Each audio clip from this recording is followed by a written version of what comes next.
अस्सलाम वालेकुम नाज़रीन, प्रोग्राम पब्लिक ओपिनियन के साथ मैं हूं आपका मेज़बान मुज़म्मिल सरवर्दी। मेरे साथ मौजूद हैं मेरे मेहमान सीनियर सियासतदान जनाब मोहम्मद अली दुरानी साहब। पाकिस्तान के सियासी मंजरनामे में बहुत सी तब्दीलियाँ हुई हैं। वीकेंड पे हम मौजूद नहीं थे। इफ्तार की कहानी है, कुछ और भी कहानी है, कुछ हुकूमत के ख़िलाफ़ तहरीक की कहानी है, APC की कहानी है, एक लंबा बयानिया है, आज नून लीग का भी इजलास है। इस सब में क्या आइंदा सियासत में होने जा रहा है, हम जानेंगे मोहम्मद अली दुरानी साहब के साथ। और कुछ सीधा सवाल उनकी तरफ फेंकते हैं कि दुरानी साहब, आपको क्या मंजर आगे बनता नज़र आ रहा है? बिस्मिल्लाहिर्रहमानिर्रहीम। ज़मीन साहब, हम इस प्रोग्राम में हमने हमेशा सीरियस सियासी बात की है और मैंने आवाम के एंगल से तमाम हक़ाइक़ आवाम के सामने रखने की कोशिश की है। मैं समझता हूँ कि ये पिछले 2 दिन या 3 दिन या पिछले 1 हफ़्ते की जो डेवलपमेंट्स हैं, इनके अंदर पाकिस्तान की सियासत जो है वो अब एक नए मोड़ पर आ गई है और कुछ नए रुख अख्तियार कर रही है। और वो रुख जो है वो जहाँ मौजूदा हालात का भी तयन करेंगे, साथ साथ पाकिस्तान में जमहूरियत और सियासत के मुस्तकबिल को भी डिफ़ाइन करेंगे और मुतय्यन करेंगे। जमहूरियत और सियासत के मुस्तकबिल को ख़तरा है। मैं ये समझता हूँ कि इस वक्त जो पीपल्स पार्टी और PMLN है वो इस वक्त आपस में, और तमाम अपोजिशन पार्टियां आपस में बहुत करीब आई हुई हैं। और मैं ये ज़रा सियासी नाज़रीन, जो सियासी मामलात हैं ये थोड़े उलझे हुए होते हैं, इसलिए मैं कोशिश करूंगा कि इनको आसान अल्फाज में समझाऊं। अगर कहीं कमी हो तो आप मुझे ज़रूर वो पॉइंट आउट कर देंगे। इस वक्त की जो सूरत हाल है वो ये है कि PMLN और पीपल्स पार्टी मुसलसल हुकूमत से सेफ़ पॉलिटिकल पैसेज की डिमांड कर रहे थे, महफूज रास्ता, जिसकी आप बात भी करते जिसका मैं हमेशा बात करता रहा हूँ। और हुकूमत की तरफ से डेफिनेटली इस महफूज रास्ता देने पे वज़ीर आज़म साहब तो बिल्कुल तैयार नहीं है, और बैनुल-अक़वामी सतह के ऊपर भी इनकी जो लूट मार है उसके लिए तज़किया निगार कहते हैं पिंडी वाले तैयार हैं। मैं अभी उस तरफ पिंडी और लाहौर के बजाय और पिंडी और इस्लामाबाद के बजाय हुकूमत की पहले बात करते हैं कि हुकूमत इस वक्त जो है खान साहब की हद तक वो किसी किस्म का कोई सेफ़ पैसेज देने के लिए तैयार नहीं है। और इनका जो सेफ़ पैसेज है वो ये नहीं है कि डॉलर की कीमत जो है वो कम कर दो, इनका ये सेफ़ पैसेज भी नहीं है कि महंगाई कम कर दो या IMF से एग्रीमेंट करो या ना करो। इनका सेफ़ पैसेज ये है कि इनको, इनके लूट के माल को और इनकी माजी की जो इल्ज़ामात हैं इनके ऊपर, उनके चैप्टर्स को क्लोज़ कर दिया जाए, JITs को क्लोज़ कर दिया जाए और इन्हें स्मूथ सेलिंग का, हत्ता कि मुल्क से बाहर जाने का भी अगर इनको मौका दे दिया जाए तो ये हुकूमत का मौका देने के लिए तैयार है। लेकिन हुकूमत के इस इनकार के बाद अब एक मरतबा फिर जो है पीपल्स पार्टी और PMLN ने मिलकर हुकूमत को आंखें दिखाने का फ़ैसला किया है। ठीक है। और उसके अंदर उन्होंने जो उनके अंदर नरमी रखने वाले लोग थे, जैसे शहबाज शरीफ साहब थे और बाकी लोग थे जो कहते थे कि शॉर्ट ऑफ टकराओ हम सियासत को आगे बढ़ाते हैं, उनको एक साइड पे करके उन्होंने जो है अपने नए किरदारों को जो है वो आगे कर दिया। आप मुस्लिम लीग नून की बात कर रहे हैं। और पीपल्स पार्टी ने भी इस वक्त जो है वो अपनी एक अग्रेसिव पॉलिसी जो है उसको शुरू कर दिया है। और अभी ये जो परसों का खाना था, जो इफ्तार था, रोज़ों का मेरे पे भी असर है, तो ये जो अफ्तारी थी उसके अंदर हकीकत में वो मरियम साहबा की जो ख़ानदानी ताजपोशी थी उसके ऊपर जमहूरियत की मोहर सख्त की गई है। ठीक है। कि मतलब उन्होंने कहा है कि हम पाकिस्तान के अंदर ख़ानदानी और मौरूसी सियासत को पूरी अपोजिशन ने एक्नॉलेज कर लिया, जो कि अपोजिशन के एक आदि छोड़ के तकरीबन तमाम पार्टियों में मौरूसी सियासत ही है और मौरूसी आमरीत ही है। तो इसका मतलब यह है कि नंबर 1 ऑपोजिशन ने इस चीज़ का ऐलान कर दिया है कि हम ख़ानदानी आमरीतों पर मोहरे जमहूरियत सब करते हैं। अब का जो मिसाक जमहूरियत है उसका एक पहलू तो ये, दूसरा पहलू जो इस सारी चीज़ का बड़ा अहम था वो ये था कि ऑपोजिशन ने ये मिल के फ़ैसला किया है कि वो अब हुकूमत के ख़िलाफ़ तहरीक चलाएंगे। इससे पहले तक आप नाजरीन भी गवाहें, कभी हम दिखा भी देंगे, हमने बार बार कहा था कि अभी ऑपोजिशन का और PMLN का फैसला है कि वो चैम्बर प्रैक्टिस करेंगे, ठीक, कि वो पार्लियामेंट के अंदर बैठ के और पार्लियामेंट के अंदर से हुकूमत को टफ, वो शहबाज शरीफ का डॉक्ट्राइन है, शहबाज शरीफ का भी और उस वक्त नवाज शरीफ साहब का भी यही डॉक्ट्राइन था, ठीक है, कि वो जो नवाज है शरीफ साहब खामोश थे, शहबाज शरीफ का डॉक्ट्राइन चल रहा था कि जी हम अब जो है उन्होंने कहा है कि जी हम चैम्बर से बाहर आके हम सड़क के ऊपर। ये किसका डॉक्ट्राइन है? ये जो इस वक्त जो PMLN के अंदर ये जो डॉक्ट्राइन चल रहा है, ये हमारे साबिक वज़ीर आज़म जो है खाकान अब्बासी ऑफ पटवार जो है, उन्होंने एक जो डॉक्ट्राइन दिया है मियाँ साहब को जाके, उन्होंने कहा है कि अब आपको खुल के सामने आना पड़ेगा, ठीक है, और टकराव भी लेना पड़ेगा और टकराव का फैसला भी करना पड़ेगा, और उसी सूरत में आप या किसी डील तक पहुंच सकेंगे या ढील तक पहुंच सकेंगे या अपनी मंजिल तक पहुंच सकेंगे। तो लिहाजा अब हुकूमत के लिए अपोजिशन की तरफ से ढील ख़त्म और टकराव शुरू, ठीक है, और अब ये टकराव की दो मुमासलतें माजी में भी हैं।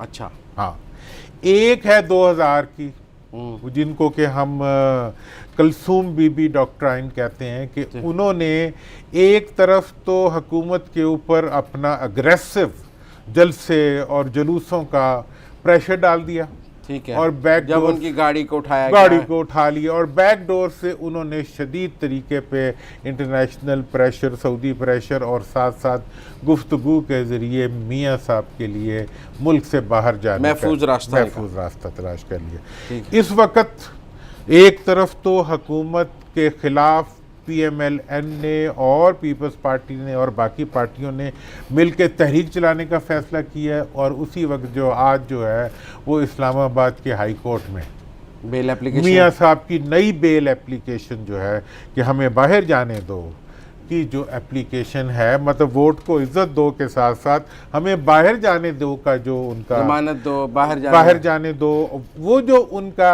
वो है बैकडोर डिप्लोमेसी है, उसका भी आपको ये दो पुराना उनका स्टाइल 2000 वाला ही नजर आ रहा है, 2000 वाला नजर, दिखाओ कुछ और करो कुछ, दोनों चीजें एट ए टाइम, एक तरफ दबाव डालो, डराओ, अगर डील हो जाए तो बाहर चले जाओ, और ना हुई तो डराओ जारी रहेगा। लेकिन इस दफा कि जो सारा फैसला हुआ है ऑपोजिशन का, जो माहौल बनाया जा रहा है, उसमें नाजरीन एक इंतहाई अहम डेवलपमेंट है जो अभी तक मीडिया पे बिल्कुल नहीं आई, और शायद पता नहीं कोई इतनी जुर्रत भी करे कि ये बात कर सके या ना कर सके, लेकिन मैं तो ये बात ज़रूर करूँगा मुज़म्मिल साहब, और मुझे ये करने से कोई रोक नहीं सकता। क्या है जी वो बात? वो बात ये है कि इस दफ़ा ऑपोजिशन ने ये फैसला कर लिया है कि या वो ढील लेगी और या हुकूमत का बोरिया बिस्तरा गोल करेगी। हुकूमत का या जमहूरियत का? ऑपोजिशन ने ये फैसला किया है कि वो जमहूरियत का बोरिया बिस्तरा गोल करने से भी नहीं कतराएगी। अच्छा, अगर उन्हें ढील नहीं मिलेगी, मतलब हम नहीं तो कोई नहीं, हम नहीं तो कोई नहीं, हमारा माल नहीं तो जमहूरियत नहीं। ठीक है, पहले वो ये बात सिर्फ जमहूरियत को खतरे की शक्ल में कहते थे, अब वो जमहूरियत के लिए खतरा बन के कैसे मैदान में एक्सप्लेन करें। देखें जी, उसके लिए अब आप में से हमारे जो अक्सर मतलब आप कह रहे हैं मार्शल लॉ लगने जाएगा ना? मैं ये कहना चाह रहा हूँ कि ऑपोजिशन का ये फैसला है, उन्होंने जितने अब फैसले किए हैं उसका रुख जो है वो इस तरफ है, या तो नैब को बंद कर दो, या हमारा एहतसाब बंद कर दो, और या हम जमहूरियत का दरवाज़ा बंद कर देंगे। हमें परवाह नहीं है कि मुल्क में मार्शल लॉ लगे या ना लगे। आप बात को घुमा के कर रहे हैं। हाँ, आप ये कहना चाह रहे हैं कि ऑपोजिशन ने फैसला कर लिया है कि मुल्क में मार्शल लॉ लगवाना है। ऑपोजिशन ने फैसला कर लिया है कि या हमने हुकूमत से और एस्टैब्लिशमेंट से नहीं, उन्होंने फैसला कर लिया कि मुल्क में मार्शल लॉ लगवाना है। दोनों चीजें का फैसला किया कि या हम ढील लेंगे या हम मार्शल लॉ लगाएंगे। अच्छा, ये ऑपोजिशन, ये चॉइस अब इमरान के पास है। ये चॉइस जो है ये उन्होंने इमरान को, हुकूमत को और इस्टेब्लिशमेंट को दे दी है। एस्टैब्लिशमेंट तो खुश होगी ना माशाल्लाह। एस्टेब्लिशमेंट अगर ना लगाना चाहती हो तो आप जबरदस्ती लगवाना चाहते हैं। अब इसमें देखें ममासलत मतलब कैसे हाँ, पहले ये कि वो माशाल्लाह कैसे लगवाएंगे। माशाल्लाह लगवाने के लिए सड़क के ऊपर हंगामे की जरूरत होती है। माशी बहरान तो ऑलरेडी मौजूद है, सियासी बहरान ले आएंगे। माशी बहरान से माशाल्लाह नहीं लगता। माशाल्लाह लगाने के लिए उन्हें सड़कों के ऊपर कत्लो गारत चाहिए, ठीक है, कत्लो खून चाहिए, हंगामा चाहिए, शोर शराबा चाहिए। और उसके अब आप खूबसूरती देखें माजी के हुक्मरानों की कि उन्होंने ह्यूमन रिसोर्स का अरेंजमेंट जो है वो खुद नहीं किया। मतलब नून और पीपल पार्टी अपना ह्यूमन रिसोर्स नहीं लाएंगे। उन्होंने ह्यूमन रिसोर्स जो है, उनके तो चोरी वाले मजनू है ना सारे। हाँ। उन्होंने ह्यूमन रिसोर्स का ठेका जो है वो मौलाना फजलुर रहमान और बेचारे हमेशा पाकिस्तान के लिए कुर्बानियां देने वाले पश्तूनों का देने का फैसला किया है। मतलब पीटीएम को और दीगर मतलब पाकिस्तान, हाँ, जब से PTM पाकिस्तान बना है कश्मीर से लेके हर जगह पश्तूनों ने अपना खून दिया है।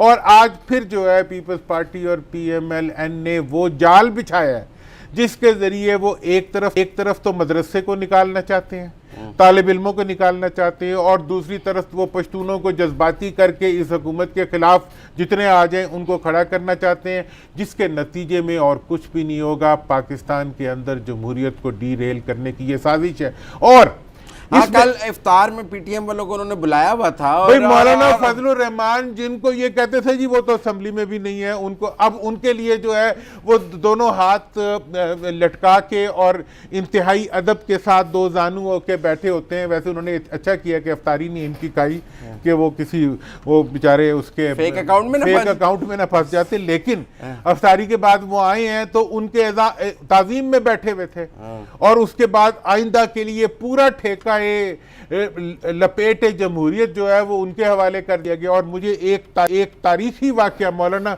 मुझे इस वक्त याद आया। मैंने कल का ये सारा वाकया देखा और उसके बाद मैंने अपनी जो मालूमात और अपनी इंफॉर्मेशन इकट्ठी की तो मुझे हज़रत मौलाना मुफ्ती महमूद साहब याद आ गए कि 1977 के अंदर पूरी तहरीक जो थी उसकी जान हजरत मौलाना मुफ्ती महमूद साहब। अब मौलाना फजलुर रहमान तो अब जो है उस वक़्त तो उन्होंने इस चीज़ को एक तहरीक, चलती हुई तहरीक के अंदर इस मंजिल तक पहुंचाया था भुट्टो साहब के रवैयों ने कि इलेक्शन में धांधली हुई थी। इस दफ़ा जो है इलेक्शन में धांधली के बाद इनमें से कोई तैयार नहीं हुआ फजलुर रहमान साहब के साथ खड़े होने थे। आज जब इनके माल पे हाथ पड़ा है तो इन्होंने एक तरफ तो मौलाना को आगे कर दिया है और दूसरी तरफ पीटीएम को इन्वॉल्व करने की कोशिश कर रहे हैं। तीसरी तरफ इन्होंने जो बाद मुमासलतें हैं मरियम बीबी के अंदर असगर खान साहब के साथ कि वो भी बगैर सोचे समझे पूरी जमहूरियत को उसके कोहाला के पुल पे उल्टा लटका दिया करते थे भुट्टो साहब को, वही ज़बान और वही रवैया जो है हम आज मरियम साहबा का देख रहे हैं।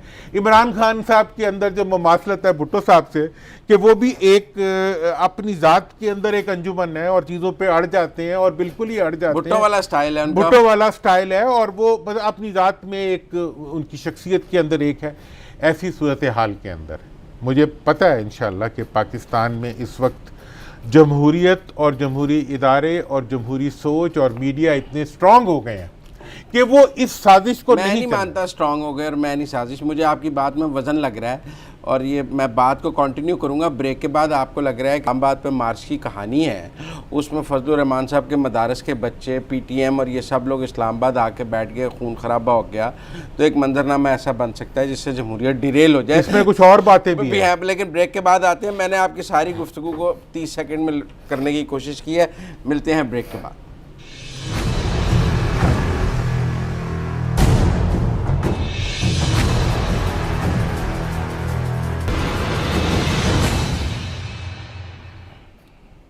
ब्रेक के बाद खुशामदीद नाज़रीन। ब्रेक से पहले मोहम्मद अली दुरानी साहब हमें एक मंजरनामा समझा रहे थे कि अगर अपोजिशन की जमातों ने इस्लामाबाद पर मार्च या मुल्क में हंगामे या एहतजाज की सियासत की जिसमें पख्तूनों को यूज़ करने की कोशिश हो रही है, पीटीएम, फजलुर रहमान, मदारस और ये और वो, तो मुल्क में मार्शल आ सकता है। वो मुमासलत दे रहे थे 77 से और 2000 से।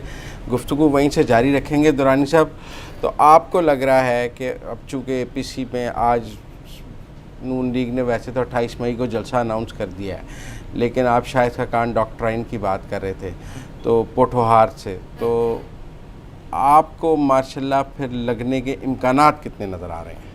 देखिए, आप तो फ़ौरन ही लगाने पे आ जाते हैं। हमारी ख्वाहिश है ना लगे, इसलिए हम पहले से बता रहे हैं कि अपोजिशन जो इस वक्त ऐलानात कर रही है कि फजलुर रहमान साहब कह रहे हैं कि मैं 10 लाख आदमी लेके जो है मैं इस्लामाबाद 10,000 लिया है।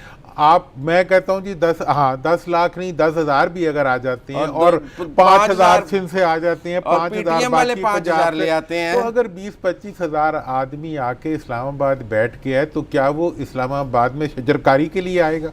नहीं। और ये मतलब ये है कि अच्छा दूसरी बात ये वाले नहीं है जो रात को नाच के वापस चले जाएंगे, कि आज मेरा नचने दिल करने वाले भी नहीं होंगे। अच्छा जी, दूसरी बात इसमें आप ये समझें कि अगर अपोजिशन का मतलब होता कि उन्होंने जमहूरी प्रोसेस से हुकूमत को हटाना है तो वो वोट ऑफ नो कॉन्फिडेंस लाते। ठीक है, 2, 4, 5 लोगों पे बैठी हुई हुकूमत को बार बार चैलेंज देते, मुख्तलिफ ओहदों पे वोट ऑफ नो कॉन्फिडेंस लाते, सेनेट के अंदर चेंज लाते। वो कुछ नहीं ला रहे, वो सीधा ही ये कह रहे हैं कि जी हमने जाके बंदूक लेके सड़क पे खड़े नहीं। वो शायद खाकान बासी साहब की मुझे एक बात समझ नहीं आई। हाँ। वो कहते हैं ये फैसला करना अभी बाकी है APC में कि हुकूमत गिरानी है या इंतखाबात का मुतालबा करना है। अब ये इसका क्या मतलब है? इसका मतलब अगर आप मेरे इल्फाज में कि हुकूमत गिरानी है या इंतखाबात कराने हैं, भाई अगर हुकूमत गिरानी है तो क्या मार्शल लगवाना है? तो वो असल में वो ये कह रहे हैं कि अभी इन दो का हमने फैसला करना है कि हमने मार्शल लगवाना है या हमने नए इंतखाबात कराने हैं। अच्छा। नए इंतखाबात के लिए तो अगर 5 लाख लोग लेके इमरान खान साहब पे प्रेशराइज करें, वो कहेंगे आ जाओ मैदान में, मैं इलेक्शन कराता हूँ। बात ये है कि जो कुछ आप करने जा रहे हैं अब क्या है, असल में पीछे से क्या है? पीछे से ये है भाई या हमारे नोट छोड़ो, ठीक है ना जी, या हम किसी चीज को नहीं छोड़ेंगे। पहले उन्होंने कहा डराओ है जी, कोई डर जाए तो फिर डर जाए, है जी, डर जाए तो नोट बचाओ। हाँ, पहले खुद डरे जाए, फिर उसके बाद उन्होंने डराना शुरू किया, फिर उन्होंने फौज को डराना शुरू किया, बिलावल साहब को लॉन्च किया, वो लंदन से मतलब शरीफ फैमिली से मिल के आ गए, उन्होंने आके यहाँ पे दहशत गर्दी के ताने देने शुरू किए, दहशत गर्द तंजीमों के प्रोमिनेंट शुरू की, कुछ नहीं हुआ। माल बचाने के मामले में चेयरमैन नैब भी अड़ गया, बाकी भी अड़ गए। अब वो सीधा मैसेज दे रहे हैं कि जी या हमारा माल छोड़ो वरना हम जमहूरियत नहीं छोड़ेंगे। ठीक है। उनको जमहूरियत से प्यार नहीं है, उनको अपने माल से प्यार है, उनको पाकिस्तान के जमहूरी मुस्तकबिल से प्यार नहीं, उन्हें अपनी खानदानों की आमरीत से प्यार है, उन्हें पाकिस्तान के रोशन और महफूज मुस्तकबिल और मजबूत मईशत का सवाल नहीं है। उनके जहनों में उनकी ज़ाती और उनके बच्चों की मईशत जो है वो सबसे बड़ा सवाल है। लिहाजा उनको ये परवाह नहीं है कि पाकिस्तान में मार्शल खुदा ना खास्ता अगर लगता है तो उससे पाकिस्तान की अफवाज के ऊपर दबाव आता है और पाकिस्तान के अंदर जमहूरी अमल जो है उसको एक नुकसान पहुंचता है। वो ये कहते हैं कि पाकिस्तान में जमहूरियत चले या ना चले, हमारी शुगर मिलें चलनी चाहिए, हमारी। लेकिन क्या ये मार्शल में उनका माल बच जाएगा? मतलब अगर मार्शल आ जाए और रियासती इदारे मुकम्मल कंट्रोल में आ जाएं तो ये ज़्यादा मुश्किल में नहीं आ जाएंगे? मुझे आपकी थ्योरी समझ नहीं आ रही है। देखें, मार्शल आने की सूरत में सबसे पहला सियासतदानों को जो प्रोटेक्शन मिल जाती है वो ये होता है कि उस दौरान उनके साथ कुछ भी हो जाए, वो गैर जमहूरी होता है। तो वो कहते हैं कि हमारी जमहूरी एलिमिनेशन जो है, जो कि एक पॉलिटिकल और एक इलेक्टेड गवर्नमेंट के दौर में अगर होती है, जिसमें ना एस्टैब्लिशमेंट को उन्होंने पहले खलाई मखलूक बनाया, उन्होंने पता नहीं अंगूठा बनाया, इशारा बनाया, रेफरी बनाया, कुछ नहीं हुआ, किसी के जून नहीं रहेंगी। मतलब मार्शल आ जाएगा तो ये जज PCO के तहत फिर हलफ ले लेंगे, फिर तो बिल्कुल जमानतें नहीं होंगी। जो आज जमानतें मिल रही हैं बंद हो जाएंगी। जमानतें होने ना होने से उनको गरज नहीं है, उनको माल बचाने से गरज है। उन्होंने ये माल तो फिर बिल्कुल नहीं बचेगा। नहीं बचने में उनका जो ये ख्याल है, उनका ये ख्याल है कि अगर जमहूरी प्रोसेस चलता रहा, इस वक्त पूरी दुनिया उनके माल के पीछे पड़ी हुई है। अच्छा, पूरी दुनिया के लंदन अंदर तो बड़ी प्रोटेक्शन दे रहा है नहीं माल को, एक भी रेड वारंट नहीं जारी कर रहा। रेड वारंट क्या, आपने यहाँ कुछ किया ही नहीं। उनका इस वक्त जोर यह है कि वो पाकिस्तान के किसी इदारे से ट्रू ड्यू डिलिजेंस जो है उस माल को वापस लाने की, माल को पकड़वाने की, माल को अटैच करवाने की, वो काम नहीं हो रहा। ये है इस हुकूमत की कमजोरी। अच्छा चले हम उसी पे रहते हैं, जरा मंजरनामे पे रहते हैं, फिर बात करते हैं। तो मैं ये समझता हूँ कि ये बात खाकान अब्बासी साहब ने बहुत खुल के कह दी है, हाँ, कि जी अगले इलेक्शन करवाने हैं या हुकूमत हटानी है, ये दो अलग अलग चीजें, दो अलग अलग चीजें। हाँ, मैं भी यही कह रहा हूँ कि अलग अलग चीजें हैं। और ये बात मैं आज हम ये एपीसी में तय होगा। आज हम पब्लिक की आवाज, पब्लिक टीवी के प्लेटफॉर्म से ये बात अवाम के सामने रख रहे हैं कि ये जो तो अब शहबाज शरीफ का मुस्तकबिल देखें, शहबाज साहब का मुस्तकबिल ना कुछ पहले था ना अब है। वो तुर्की में जब बादशाहत होती थी ना, तो जो एक बादशाह बनता था वो अपने बाकी भाइयों को फारिग करवा देता था, ठीक है जी। यहाँ पे जो है जो भी बादशाह बनता है वो बेचारी बीबी बनी तो भाई शाही बाकी सारे फारिग हो गए, ठीक है ना जी। इसी तरह अब मियाँ साहब हैं, मियाँ साहब कहते हैं भाई मेरी कमाई है। उन्होंने ये कुछ जमहूरियत सियासत थोड़ा है पाकिस्तान के मुल्क के अंदर। अच्छा, ये तो कमाई वो कहते हैं मैंने तुम्हें इतना अर्सा ठेका दिया। अच्छा हाँ, ये बात में अब नजरीन एक और पहलू जो इस वक्त सामने आया है वो है ख्वाजा आसिफ साहब का। ब्रेक ले लें, तीसरा ग्रुप जो नून में बन रहा है। हाँ, ब्रेक ले लें, ले लें। ब्रेक के बाद वापस गुफ्तगू यहीं से शुरू करेंगे कि नून में तीसरा ग्रुप कौन सा बन रहा है। मिलते हैं ब्रेक के बाद।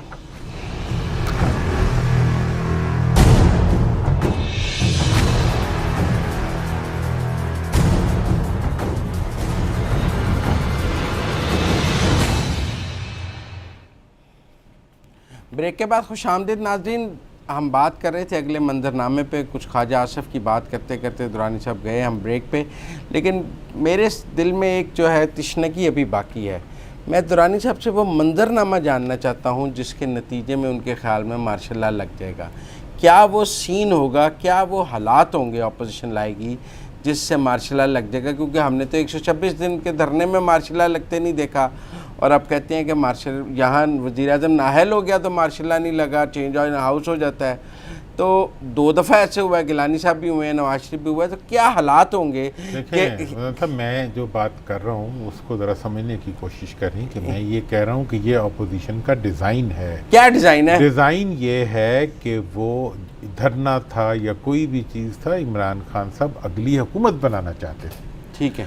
ये जो अपोजिशन आई है, ये अपोजिशन जो है ये हुकूमत बनाने में इंटरेस्टेड नहीं है, ये हुकूमत गिराने में और माल बचाने में इंटरेस्टेड है। क्या सीन क्या होगा? सीन ये होगा कि आपने 20,000 25,000 बंदे ला के इस्लामाबाद में बिठा दिए, ठीक है ना जी।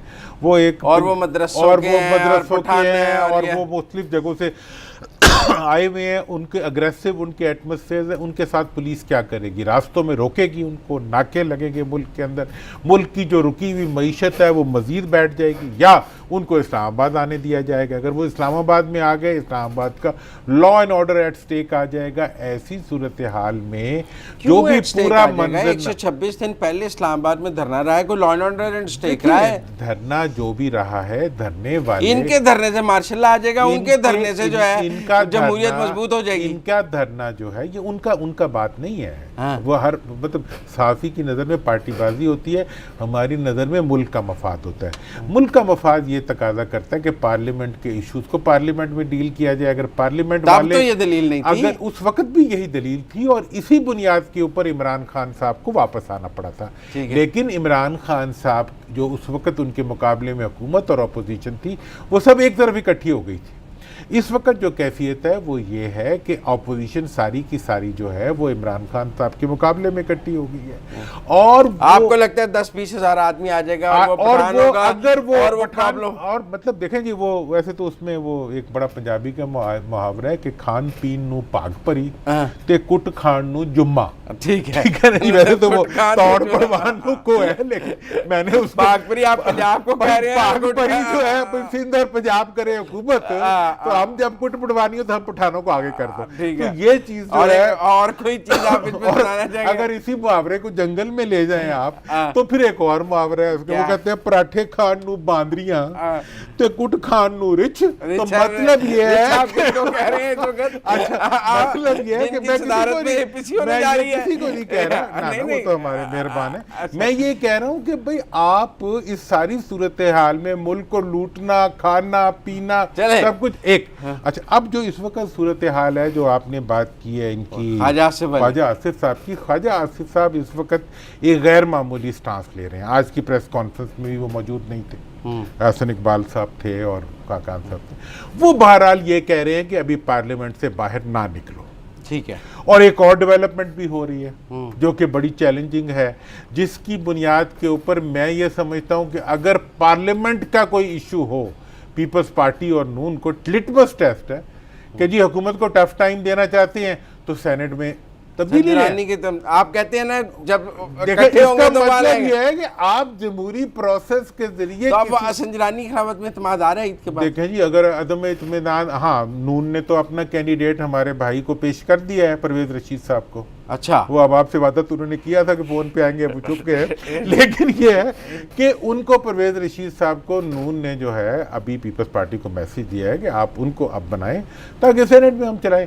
लेकिन मुझे ये लगता है कि अगर इन्होंने हंगामा डालना हुआ तो ये सेनेट का रास्ता अख्तियार करने के बजाय, अपोजिशन पार्लियामेंट के अंदर अपनी स्ट्रेंथ्स को एक्नॉलेज करवाने के बजाय, पार्लियामेंट की ताकत के ऊपर हुकूमत से अवाम दोस्त फैसले करवाने के बजाय ये सड़कों के ऊपर आके मुल्क में एक और खबर भी तो चल रही है कि बिलावल ने एमक्यूएम और मैंगल साहब को कहा कि आप बजट में गवर्नमेंट को वोट मत दें क्योंकि आपके मुआहदे पूरे नहीं हुए और बजट ही फॉल आउट। ये सारे के सारे जो बजट का मामला, बजट तो खैर पास हो जाएगा क्योंकि जो हुकूमत की स्ट्रेंथ इस वक्त हैं वो हैं और उनके ऊपर निकल जाएगा। उसके बाद जब ये हंगामे नहीं, अगर इत्तेहादी ना वोट दें, इत्तेहादी वोट दे दिया करते हैं ना, इत्तेहादी क्यों नहीं देते वोट, इत्तेहादी वोट दे देंगे, वो मुझे इशू नहीं लग रहा। लेकिन इस वक्त का जो इशू है, चेयरमैन नैब ने कहा है चौधरियों के केस मेरे पास है, एमक्यूएम अपना फंसी, मैंगल साहब जो है वो दोनों तरफ, विकेट के दोनों तरफ हैं। इस वक्त जो चीज़ अड़ी हुई है ना, इस वक्त जमहूरियत की तोता जो है, जमहूरियत की जान इस वक्त लूट के माल के तोते में है। अच्छा, तो फिर आपको तो ऐसी जमहूरियत कबूल नहीं है। अच्छा जी, अगर लूट तो के माल के तोते को छोड़ दो, नहीं आप तो कहेंगे जाती है तो जाए। सुने ना, मैं बताता हूँ, अगर लूट के माल के तोते को छोड़ दो है जी तो जमहूरियत कायम रखो। अगर लूट का माल का तोता जो है वो नहीं छूटता तो फिर जमहूरियत का हमें जरूरत नहीं है। मोहम्मद अली दुरानी को तो ऐसी जमहूरियत नहीं चाहिए। देखिए, मुझे ऐसी जमहूरियत चाहिए जिसमें हेलीकॉप्टर पे बैठ के मेरा भाई गायब ना हो जाए। नहीं, मोहम्मद अली दुरानी को तो ऐसी जमहूरियत नहीं चाहिए। मुझे ऐसी जमहूरियत चाहिए जो हकीकी जमहूरियत हो। पाकिस्तान में मजीद जमहूरियत की जरूरत है। पाकिस्तान में इस पार्लियामेंट्री सिस्टम को चलाने की जरूरत है। पाकिस्तान वालों को, चले मुझे ब्रेक लेनी है और लेकिन मौजू हो गया, पेशावर में अस्पतालों की हालत बहुत बुरी है। जमहूरियत तो बहुत चलता रहता है, तो वो शौकत यूसुफजई साहब से भी बात कर लें, कोई डॉक्टरों से भी बात कर लें, मरीजों का इलाज ही नहीं हो रहा। वो कल तो मैं शौकत साहब का एक सुन रहा था क्लिप कि वो कह रहे थे कि कल से वो हाजिर हो जाएंगे सारे डॉक्टर। कोई नहीं हुआ ना, वो क्लिप अभी सुनवाते हैं आपको, कुछ नहीं हुआ ना, वहाँ अस्पताल बंद है। वैसे कि वैसे ये नाज़रीन अफसोसनाक चीज़ है। बस हम इस पे ब्रेक के बाद आते हैं ना, जरा इस पे भी बात करें। लोग कहते हैं हम पब्लिक इश्यूज पर कम बात करते हैं, सियासत पर ज़्यादा। लेकिन आज की सियासत जो थी वो हमारे मुस्तकबिल से मुताल्लिक़। चले मिलते हैं ब्रेक के बाद।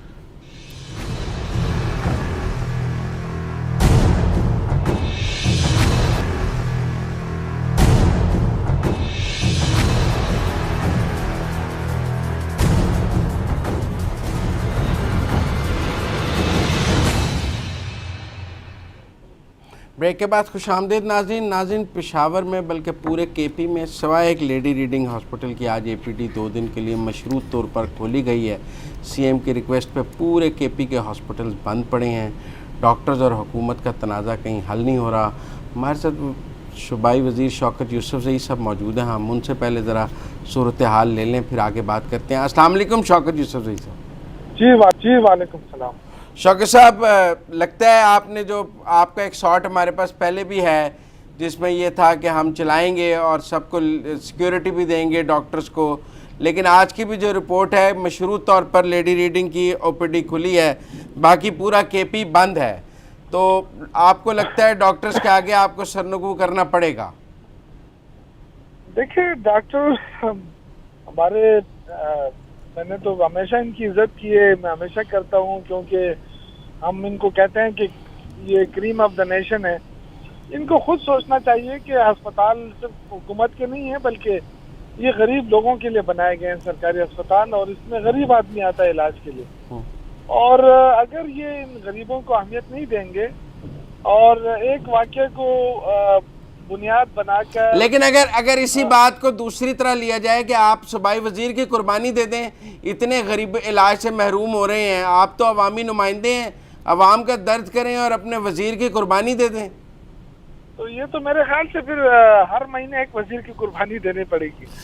देखिए इस तरह से निज़ाम नहीं चलता है, ये मजाक नहीं बनाना चाहिए निज़ाम से। हाँ, हर एक की अपनी एक वो होती है, एक टीयर्स होते हैं, उस टीयर पे चलना पड़ता है। ये एक वाकया हो जाता है उसमें, पर वाकया भी तो कोई पहली बार तो हुआ नहीं, पहली बार हुआ है कि सूबाई वजीर ने जाके मारा है, नहीं तो सूबाई वजीर के गार्ड। देखिए ये तो अब एक तरफा परसेप्शन है ना कि सूबाई वजीर ने जाके मारा। अब ये कोई पूछे कि अगर सूबाई वजीर को उसके गार्ड के सामने धक्के पड़े तो वो सही है, ये फिर पुलिस वाले उसके साथ क्यों होते हैं, सिक्योरिटी वाले क्यों होते हैं? अगर उसको धक्के पड़ने हैं, अगर उसके पैर में फ्रैक्चर आना है, आप जरा उसको भी तो देखें ना, उसके पैर पे फ्रैक्चर है। तो अब जो शर्त है कि सीएम से वो मिलेंगे बगैर सूबाई वजीर सेहत के, वो शर्त आपने उनकी मान ली है?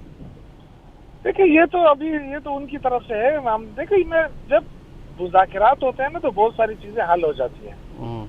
जब इंशाल्लाह बैठेंगे, कल वो आएंगे, लेकिन उनकी शर्त है कि बगैर सूबाई वजीर सेहत के वो बैठेंगे, सूबाई वजीर सेहत की मौजूदगी में नहीं वो बैठना चाहते।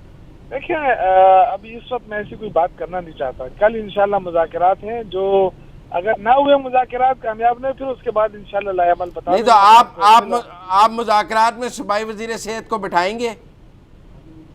ये जरूरी नहीं है सूबाई वजीर बैठे, मैं बैठूं, कोई और बैठे। अगर वजीर आला है तो वो कहते हैं हाथी के पाँव में सबका पाँव।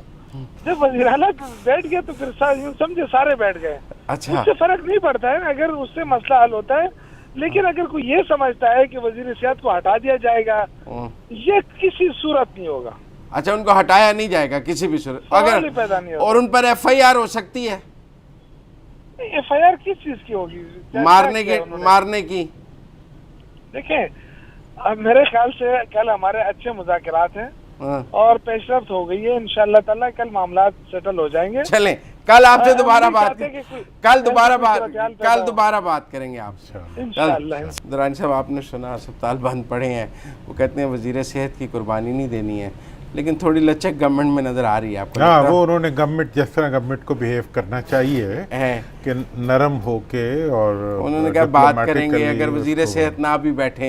देखें ये जो उनके वजीर इत्तलात हैं, ये पुराने सियासी वर्कर हैं, और बहरहाल ये PTI के उन लोगों में से जो वाकई PTI है, तो इसलिए इनको दर्द भी होता है उसी तरह का। और इन्हें आप कभी किसी को मारता पीटता नहीं देखेंगे, लेकिन वो सूबाई वजीर सेहत तो मारते पीटते हैं ना। वो सेहतमंद होंगे मेरा ख्याल है, मैंने तो नहीं देखा नहीं है। लेकिन ये है कि बहरहाल इस वक्त पाकिस्तान के जो हालात हैं अमूमी तौर पे, और जो सिचुएशन है उसमें इश्यूज कम होने चाहिए। और डॉक्टर्स के बारे में तो हमारी हमेशा से यही राय है कि डॉक्टर्स को हड़ताल से कम जो भी रास्ता अख्तियार करना चाहिए, और ये हड़ताल जो है, और ये जो है उसका रास्ता, इससे गरीब आदमी, असल में सरकारी अस्पतालों में गरीब आदमी जाता है। देखें जी, इस वक्त एक तरफ डॉलर ऊपर जा रहा है, दूसरी तरफ इंटरेस्ट रेट ऊपर जा रहा है, तीसरी तरफ चलो मतलब और इश्यूज भी, इकोनॉमिकल इश्यूज हैं, गुर्बत बहुत है मुल्क के अंदर, इश्यूज बहुत ज़्यादा हैं। इन इश्यूज को कम होना चाहिए और आगे। चलें नाज़रीन, आज तक के लिए इतना ही। कल दोबारा आपसे मुलाकात होगी। अपने मेज़बान मुज़म्मिल सरवरदी को और हमारे मेहमान मोहम्मद अली दुरानी साहब को इजाज़त दीजिए। अल्लाह हाफ़िज़।